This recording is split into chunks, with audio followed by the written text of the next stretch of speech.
Hugo, welcome to the Slice Pod where we uncover the stories of fresh emerging managers across the early stage venture landscape. You are the co-founder and general partner of Intuition, a 10 million euro fund investing 100 to 300k checks in consumer and culture across Europe and the US. Let's begin where we always do around here, and it's by asking a very simple question, which is, how do we get here? Was this always the plan? Did you always know you were going to start your own fund? First, thanks for having me. Great to see your face always. I guess the honest answer is that I'm obsessed about helping founders move culture. There's not a lot of jobs that you can actually do that get you to talk to founders all day long. I didn't know that this was called being a fund manager or having a venture funds, etc. Throughout my career, that's always what I've done. And so obviously, at the beginning when I was telling my dad, I'm helping founders, blah, blah, he was like, oh, come on, get a real job. For those who don't know you, and we've known each other for a minute, but back in the days, you launched the family in Berlin. You were on your own out there. The family was this European version of Y Combinator. You scaled it for years, and then you went on and worked at Jelly Smack, and you formalized the fund for them. So when you say that you've been working with founders all along, people need to understand that that is true. You wore different hats. I do think that you are a builder yourself, and you have to be quite entrepreneurial in order to be able to do this job. Do you think of yourself as an investor, as a founder, as a builder, as a banker? What do you tell your parents your job is? To be frank, I've always hated VCs because when we're at the family, right? So when you're at the super early stage, that's accelerator stage, you're trying to help founders raise from VCs and you see how they behave. Often lack of convictions, often not answering emails, etc. So for me, I never thought I was going to become a VC. I'm not a startup founder. I'm an entrepreneur. Building a fund is not as hard as building a startup because when you build a startup, everything is moving and you don't know shit, right? You don't know if people want what you're building. You don't know what you're building. You don't know if investors want to invest. You don't know if employees want to join. When you're building a fund, it's me and Etienne. We're raising money from people we know want to invest into startups that we know want money. So the market risk is really low. The product risk is very low.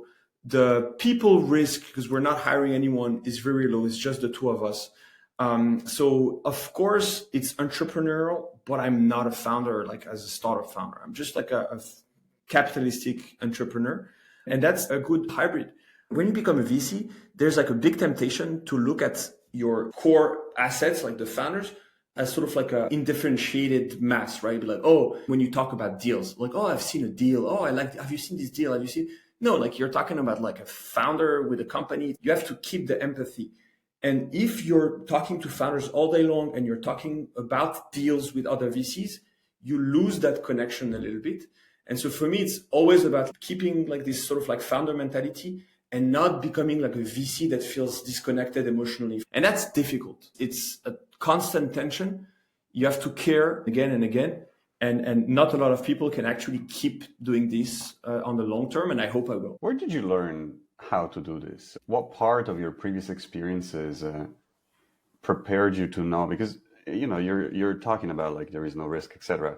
It's true, but it's not that you can cut a check into everything that moves. And so at some point you have to decide, who do I invest in? Who do I pass? There's a lot of muscle memory where if you have met founders all day long for 10, 15 years, like I've done, if you have been a founder yourself, because before starting the family, I built my own company for 3 years, then you start to know what greatness looks like. You've seen those slightly delusional founders where they don't even know that what they're doing is crazy. They're just executing without feeling the pressure that is going against them. When you've met people like that for a long time and you've tracked them for 10, 15 years, you start developing this a muscle memory. And it's the same for my co-founder. He's a former professional athlete up until he was 18. Founders, athletes, even creators, when they're ruthlessly ambitious and ready to go against the status quo no matter what, they shine like a special light. They radiate a special energy that you start to be able to recognize. If I go from 2 p.m. to like 9 p.m., going 30-minute calls with founders or 1 hour long calls with founders back to back, at the end, I got energy from this. And at 9 p.m., I'm buzzing. It's not the other way around. If you have that, it's a super power. What was the moment in time where you felt you were ready to do your own thing? Because this is fund one. What changed? What clicked? Consumer is a very buzzy type of landscape, and there is a lot of big firms that would have been very happy to give you a seat at the table and let you do your own thing. Why go on and do your own thing? At some point, I entertained a few conversations with bigger VCs, like, US ones, but like, okay, maybe. And I value freedom a lot. So for me, the natural path was more about starting my own thing. During the creator economy days, when I became like for 6 months, like a Twitter star, and had like amazing deal flow, amazing access to anything, right? Everybody wanted to talk to me. I could talk to everyone. I thought about raising a small fund because people were just essentially offering to invest in potentially a fund that I could be building. At that time, I didn't do it because one, I didn't think the thesis was broad enough. And two, I didn't want to do it alone. I need to have someone to share an adventure with. When I met Etienne, my co-founder, we started investing together for a few years in different companies. We had the same thesis around culture. We also had a super complementary skill set, both professionally and also personally. And essentially I was like, okay, you know what? It's an adventure that I'm ready to take on. Having that sort of like skill set that clicks with someone and values that align makes you quite unstoppable on the long run. And so that's what for me made me just go full time on this. As you mentioned, Etienne was a former professional athlete. You spent a lot of time building communities of founders first and then exploring the creator economy, and you met in the middle. And you didn't call it a creator economy fund. You didn't call it a consumer fund. You called it a culture. How do you pitch it to LPs? Like, what do you sell to that fund of funds that is trying to put you in a box? Are you going to try and find the next Snapchat? Is that the plan? No, that's the thing. When you say consumer, people straight away hear like consumer social or CPG or like the D2C, brands, which is obviously not going to be a big chunk of the investment thesis, right? But in venture, the easy proxy is to say, oh, invest in consumer. And so for us, that's what we started. But ultimately, when we actually challenged this easy box term, we understood that what we loved and what we were obsessed about, our cultural shift. There's always like this sort of like bi-directional relationship between culture and technology, right? Technology changes culture and culture changes technology. Etienne and I are not technological experts, but we're amazing at understanding culture and understanding how culture moves. And generally, when culture moves, it impacts millions of people. And when millions of people are impacted, we usually call that consumer, right? So when we say consumer and culture, it's almost because we started investing in consumer and now we're expanding this into culture. For us, those circles that we're obsessed with, it's three things. It's anything around creation, connection, and performance. I wrote a lot about the creator economy, but at its core, the creator economy is what happened when an individual scale and doesn't need permission to do anything. Any individual basically can create more, can produce more, and can do so without anyone else. When you have a creator, it's like the most extreme example of that, like one iPhone, one person, one empire. It's incredible. But then what happens is that individuals are independent, but then they're lonely. And so you have like this double tension between the individual and the collective. And that's why we also invest in the second theme, that is connection, right? You can think about like creation as like single player mode and then connection as like multiplayer mode. And now we're looking at loneliness.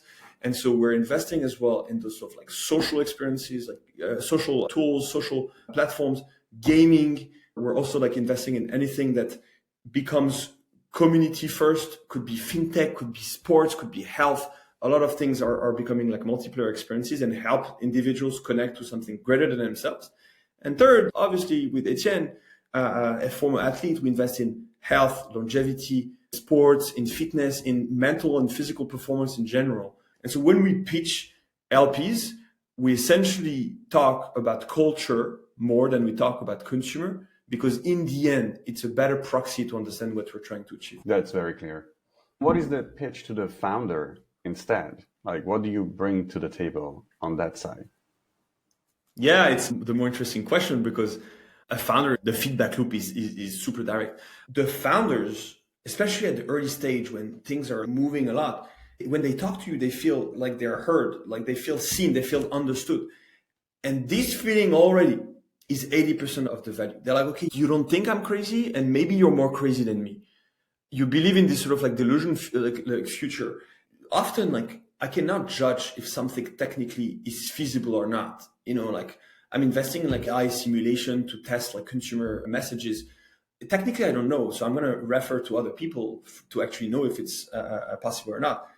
But culturally, if I believe that this is the way that culture is shifting, I can talk about this better than anyone else. I care more than anyone else. That connection can be translated to the intros that you're going to do, right? So obviously we do intros to like other VCs, and we are translating a little bit between the two, but we also offer intros to creators, to athletes, to culturally relevant people. If you do a few of those and they add someone to the cap table, it's already like a win. So we do 100K at pre-seed, 300K at seed. We are going for 1% of ownership. So you don't need to come with a lot of gifts. You need to come with one or two gifts and a lot of love. And you just said that the ones that you see, you do get in, but are the ones that get away that keep you up at night. Where do you get those deals? I know you're, like you said, you were a Twitter celebrity for a hot minute. Yes. And especially in Europe, you have a wonderful network of contacts. But you've been able to build a big network here in the States as well, especially with tier one funds. Is this where the deal flow comes from, or do people just cold DM you or go on the website and like is the other founders that refer founders to you? How do you guarantee that you actually get to see the stuff that you want to see? Yeah, so you have to make peace with that. You're not going to see everything. If you build a fund and you're like, okay, I'm going to invest in pre-seed in France, the network effect, at some point, maybe you're going to see most things. In order to see as much as you can, it's mostly about the funnel, which is content, community, and capital, right? So at the end, it goes back to this. Content, I've been lucky to write a few articles that became sort of like standards that I can either use for sourcing, because founders are going to be like, oh, I read your article, but you have to meet this person, blah, blah, and that's great top of funnel. But I can also use content sort of like a harpoon strategy, right? Where like, oh, I know this founder is either raising or thinking about it, but I know them already. I'm going to use the articles that I wrote to be like, hey, let's have a conversation because I thought about this more than a lot of people. And usually that works. It's either inbound or outbound with content.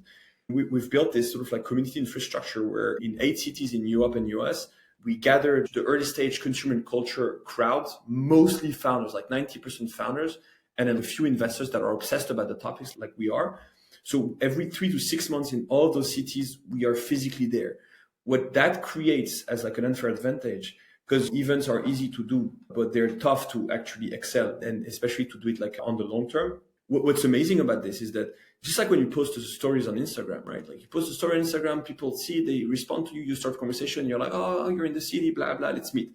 The same with events. When we do those events, we have like maybe 150 to 100 people constantly on the list, right? It's rolling. Some people get out, some people get in. And then we push it and it's like, oh, I cannot join, but like you should invite this founder that is raising a new fund instead, or you should talk to my friend that, by the way, is going to raise a fund. You're in the mind of people constantly, and they see you physically regularly in the middle of the whole consumer scene in the city. And so they keep thinking about you. And that's amazing for sourcing deals. VCs, by the way, because it's also something you're asking. If VCs are referring to other, not so much. GPs from big funds, we work with them a lot, but they're not going to send you a deal. What's going to happen is like people like us super early on with small allocation, we are designed to be collaborative, so we are. But people that have to sort of like lead or co-lead, it's more rare. We hear it quite a bit. It's a different strategy, right? If you need to lead, you're a lot more competitive, and there is going to be a lot more guardedness around it. But let's assume that you throw one of these great events and you meet the next Amo or the next Be Real, and they're going gangbuster. Everybody's like throwing money at them. Everybody's downloading their apps and talking about them on social media, and there is a real buzz. How do you due diligence when the noise is just so loud? How do you ensure that you're still doing the right thing and you're not just cutting a check into a fad? That's specifically for consumer social companies, which I don't think is going to be much of our allocation, just because the time for like horizontal social network is probably over. Our goal is to be early. So hopefully one of our companies, if that happens in that situation, we're fine because we're already in. That said, like for us, it's about two things. First, you need to spend as little time as possible with VCs, or like you need to spend time with a few VCs that you really, really respect and connect with on more of like the understanding what's happening right now.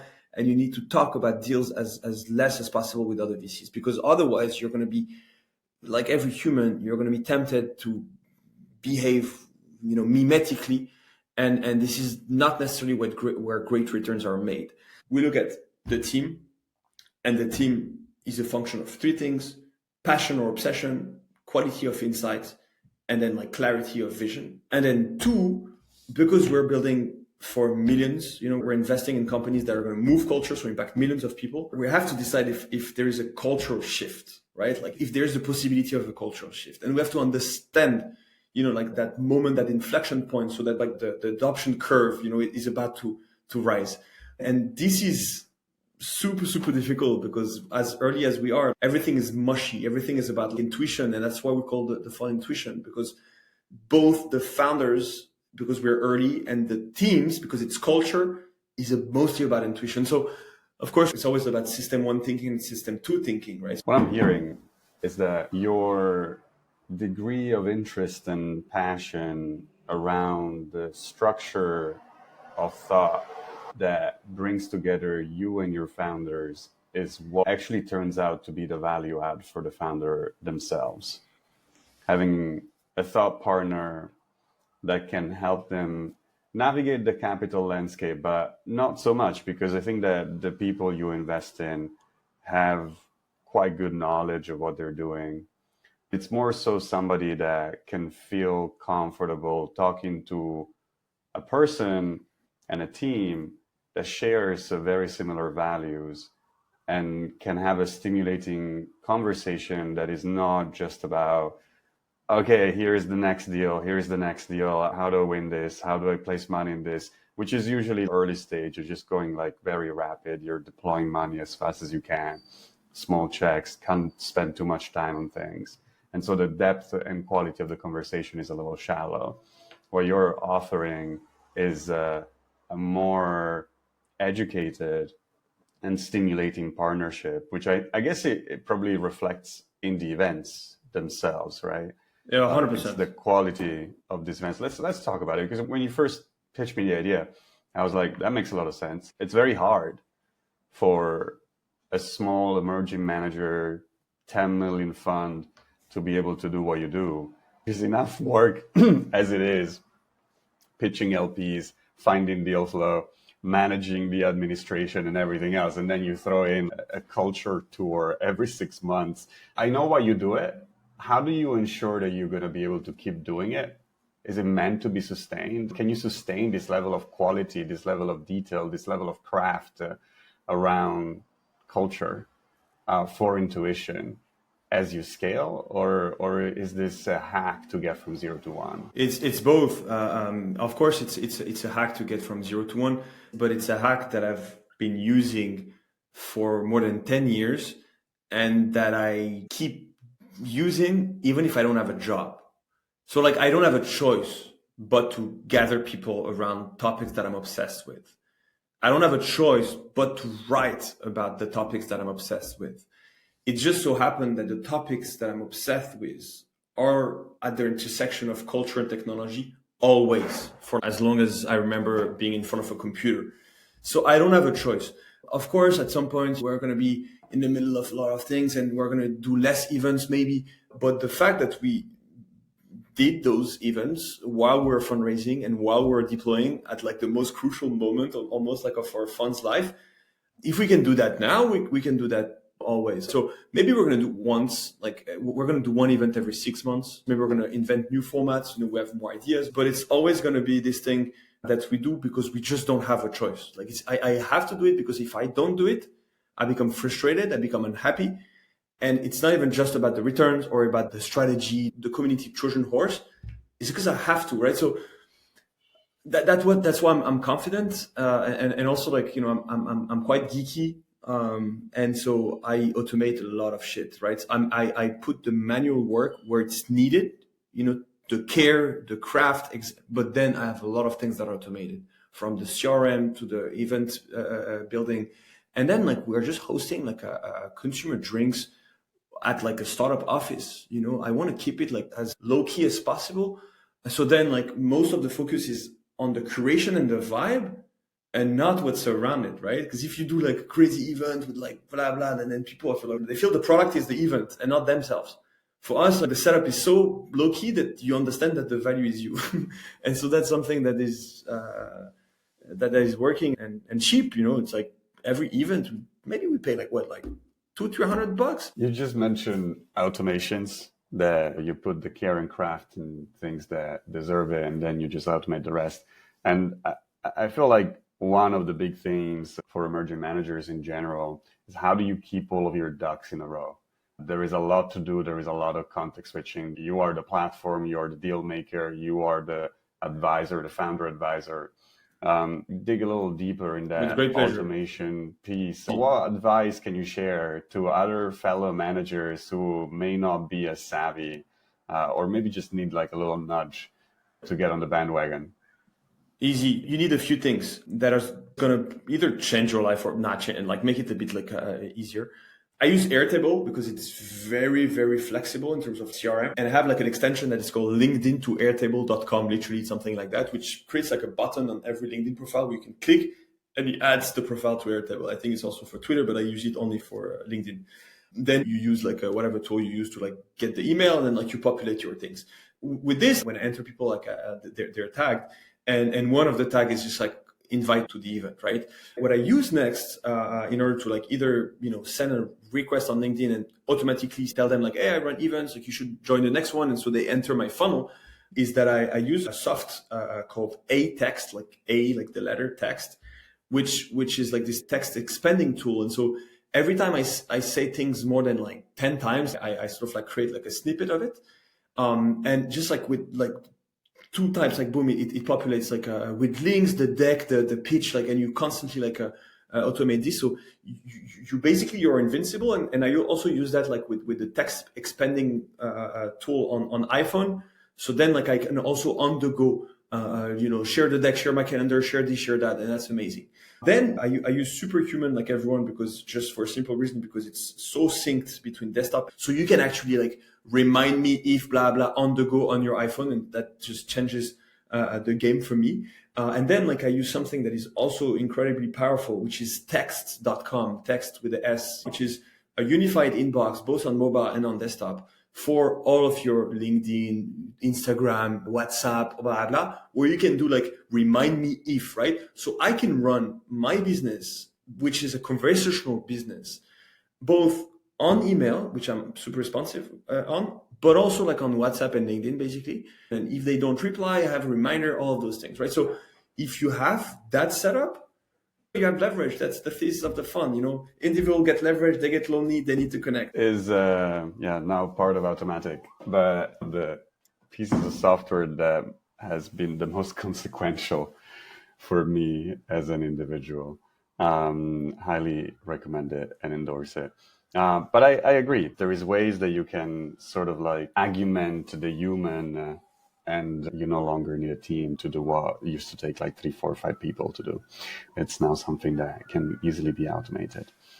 But let's talk more about the admin side of things. Running a fund, like most of these investments, is all paperwork at the end of the day. That's the value of it. It's just paperwork.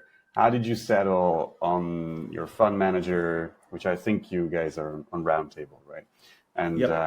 your lawyers, your auditors, et cetera, et cetera. I'm sure that like you spent a bunch of time looking at different options. Why did you go with what you picked?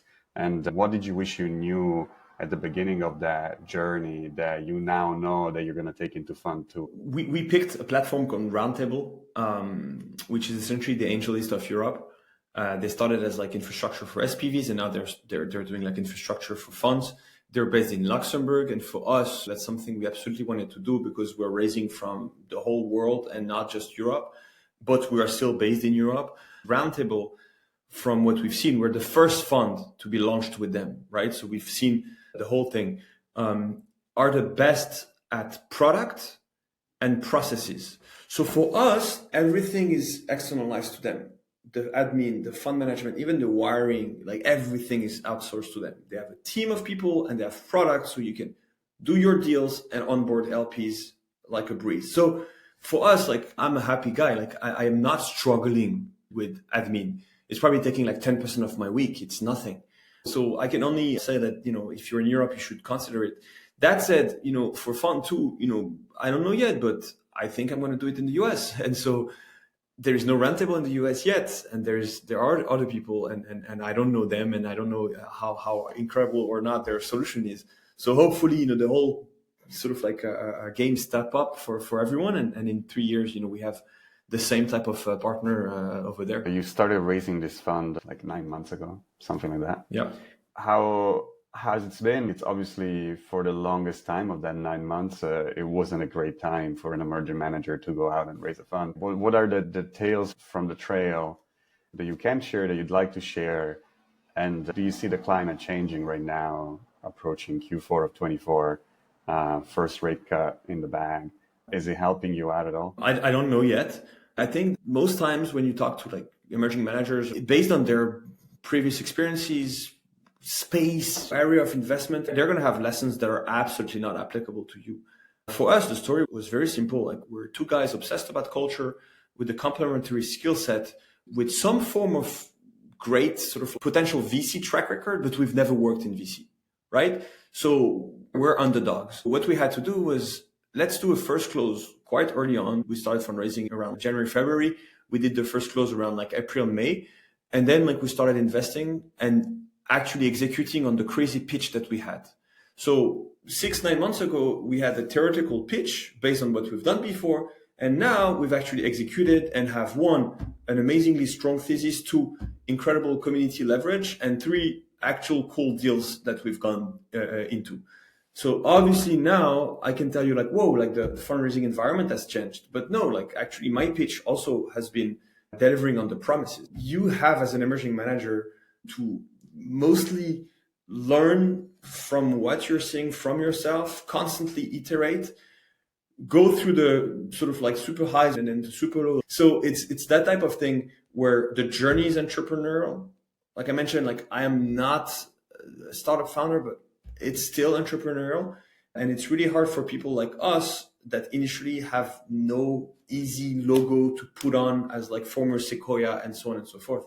Now we're in this moment where everything clicks and now the fundraising is taking off and people are calling us. 3 months ago when we talked, it was not the same story and I was not talking about it the same. And then probably in 2-3 months, I'm going to be like, now it's something new, you know? Yeah, but what you're saying is like show rather than tell.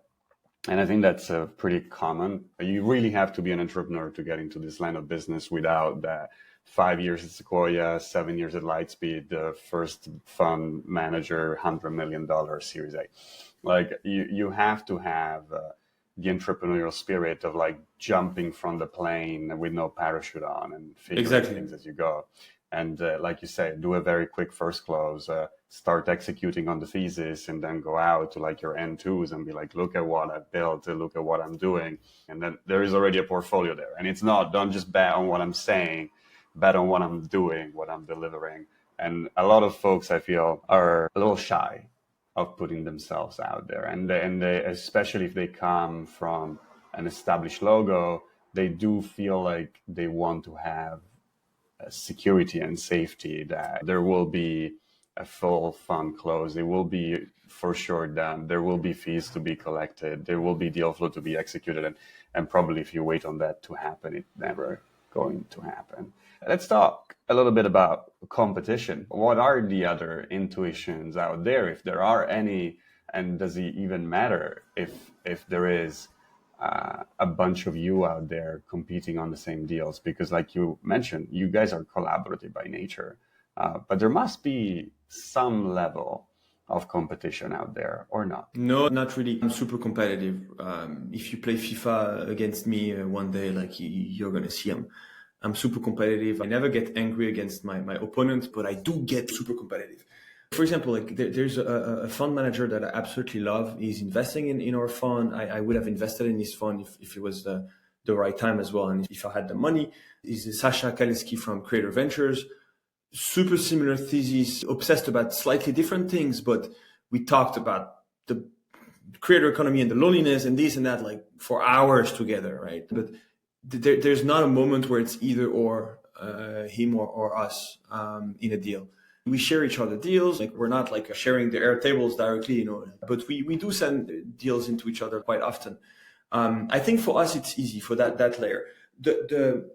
Where competition happens, not for us, but where people are going to compete is those funds that have decided to raise 25, 30, 40, even 50 with around the same thesis.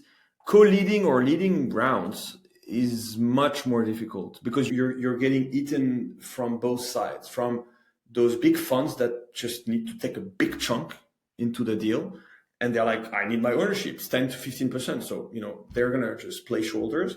And then like those small managers like ours that have super, super like high conviction with sometimes the same amount of gifts. So that's a bit more difficult because you need to place enough bets, in our opinion, right? Like I don't think you can do pre-seed seed in those areas where you do 3-4 deals per year. You need to do like maybe 7, 8, 10. And so if you want to do 7, 8, 10, and you want to win most of the things that you want to get into, it's hard if you're putting $1 million, $1.5 million, $2 million. Even if the rounds happen to be like 4. The only person that we've seen like successfully executing on that type of pitch is a guy called Nico from Adjacent. Amazing guy, amazing fun, amazing thesis. And the way he wins is because he's only looking at things that are not in the current hype. So you're sending him a deal about like AI creativity. He's like, I don't care. I don't go where the competition is. I'm not even going to look at it. But, he did like a deal, amazing company, amazing founder. I love this founder. Obviously it's too late for us, but it's called Bird Body. You mentioned Sasha. Who are the couple of other emerging managers in that $5 to $10 million fund size, doing 100 to 200K collaborative checks that you look up to, and why? Another guy that I like a lot, like I met him like a few months ago, but it was like just like, okay, I want to be like you when I grow up, is a guy named Scott Geldenbaum at Red Sea Ventures. He started out just like us as a 10 million fund, and now it's like doing like a 20, and now like he's probably done like a 50 million fund, something like that. He's in New York, originally European, but moved to the US like 20 years ago. Same DNA, same obsession. So it's those type of people. But they're rare. I keep on saying the same thing. Like the opportunity is to care more than all the people. That's it. That's, I think, counterintuitively where the returns will be. Not the last question I'm going to ask, but it's a tradition. We ask it. You're going to walk away from this conversation and be like, damn it, I wish that Fabry asked me that question. I prepared so much to talk about it, and I did not have an opportunity to share this bit. What is it? In 3 weeks, we do our second close, which is going to essentially make us profitable. So in 3 weeks, it's the first time that I'm going to be able to live off my passion. I talked about this with the co-founder. I'm like, we're going to make money from like something that we're so happy to do that it feels like a dream. It's just like when you're fascinated with painting and you're like, oh, I'm painting. And then like somebody buys you like something and you're like, whoa, I'm actually making money out of this, right? Like, which is something I would do even if I were not paid for, right? don't tell that to LPs, right? But still, that's like the craziest realization. It's all about the vibes, and yet you haven't said the word vibes once in this whole interview. Yeah. I think you still have a lot of vibes to enjoy over the years. How do people get in touch with you? What's the best way to reach out? Thanks to text.com, I'm responsive on almost all platforms. Hugo at intuition.vc or Hugo Ansellem on Twitter, on X, like we should say now. That's like the easy one. That's wonderful. Sir, thank you so much for dedicating your Friday evening to us in between two LP pitch meetings. I really do appreciate Indeed. it. I do Indeed. not take it for granted. This has been great. I think that people will learn a lot from your experience. I love how elegantly and flawlessly you flow through your thesis, and I think that shines clearly how founders resonate with it. And I think intuition will be just the first of many.